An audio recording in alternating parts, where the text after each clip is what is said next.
Episode 8 Ishani का घर। ईशानी रियांश से बात कर रही थी। इधर रियांश ईशानी की हर बात सुन रहा था। वो ईशानी के मुंह से निकले हुए हर एक अल्फाज को बड़ी ध्यान से सुन रहा था। रियांश ईशानी की बातें ऐसे सुन रहा था मानो उससे अगर एक भी अल्फाज छूट गए तो कुछ बहुत बड़ा पाप हो सकता है। हालांकि रियांश एक आग था।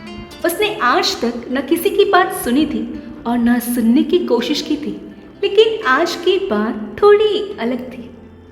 तभी दादी बाहर आ रियांश को चाय और मिठाई देती है। इधर रियांश उस चाय और मिठाई को देख रहा था। सॉरी, देख नहीं, घूर रहा था, खासकर मिठाई को, क्योंकि रियांश के डाइट में सुबह, दोपहर और रात को सिर्फ सलाद और कुछ बॉयल खाना होता था।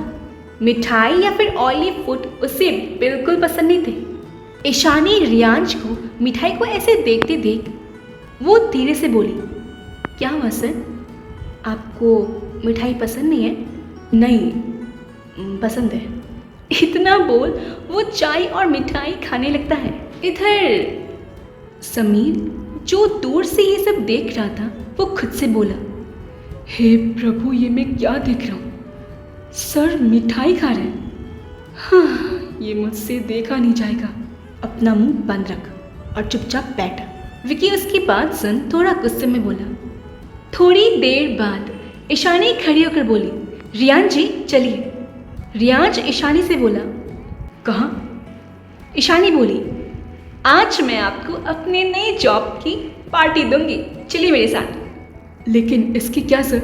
उसके अल्फाज बीच में ही रुक जाते हैं क्योंकि ईशानी ने उसका हाथ पकड़ अपनी तरफ खींच लिया था और दादी से बोलती है, दादी हम अभी आते हैं। ठीक है, दादी बोली। इधर ईशानी का टच महसूस करते ही रियांश जम सा गया था। वो किसी पतंग की डोरी की तरह ईशानी के पीछे पीछे बढ़ जाता है। थोड़ी देर बाद एक छोटी सी गोलगप्पे ठेले के बाहर ईशानी और रियांश खड़े थे।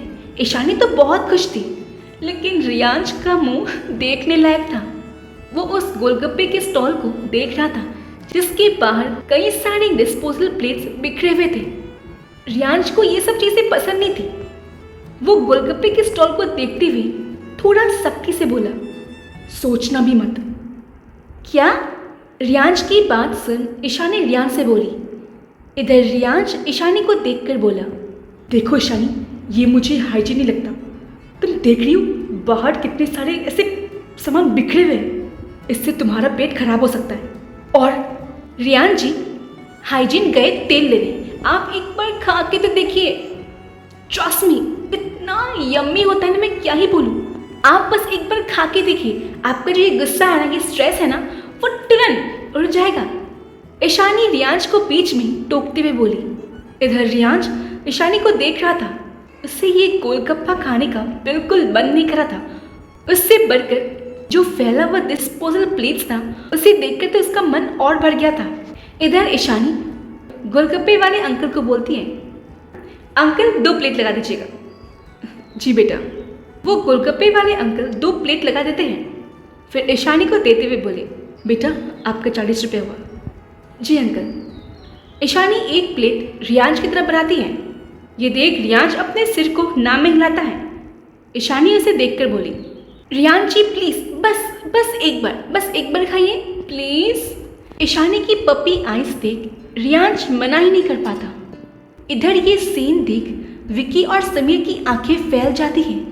वो दोनों रियांश को ऐसी ऐसी हरकतें करते हुए देख रहे थे जिसकी कल्पना उन्होंने सपनों में भी नहीं की थी। वो हैरत भरी नजरों से रियांश को ही देख रहे थे। उनके सामने तो रियांश हमेशा एक खतरनाक गैंगस्टर के रूप में आता था, लेकिन ईशानी के सामने वो एक अलग सा इंसान बन जाता था। और ये बात सही भी थी। ईशानी वो पहली शख्स थी जिसके सामने रियांश सिंह राजपूत ने सिर्फ रियान बनता था। वो एक गोलगप्पा उठा, जैसे अपने मुंह में रख उसे चबाता है, उसकी आँख, कान और नाक लाल हो जाते हैं। वो गुस्से में चिल्लाता है, पानी पानी लाओ, पानी। रियांश को ऐसे बच्चों की तरह चिल्लाते देख ईशानी को हंसी आ जाती है, लेकिन वो जल्दी से एक दुकान से पानी की बोतल ले रियाज की तरफ बढ़ाती है। रियाज जल्दी से वो एक बोतल पानी गटक लेता है। तो आज के लिए इतना ही, मिलते हैं अगले एपिसोड में। Bye bye. और प्लीज़ लाइक क्या कीजिए, कमेंट क्या कीजिए और सब्सक्राइब क्या कीजिए प्लीज़। और मेरी ये स्टोरी आपको दोपहर को 2:30 बजे या फिर रात के 8 या 9 बजे मिल जाएगी। तो प्लीज़ इस स्टोरी के साथ जुड़े रहिए। Bye bye.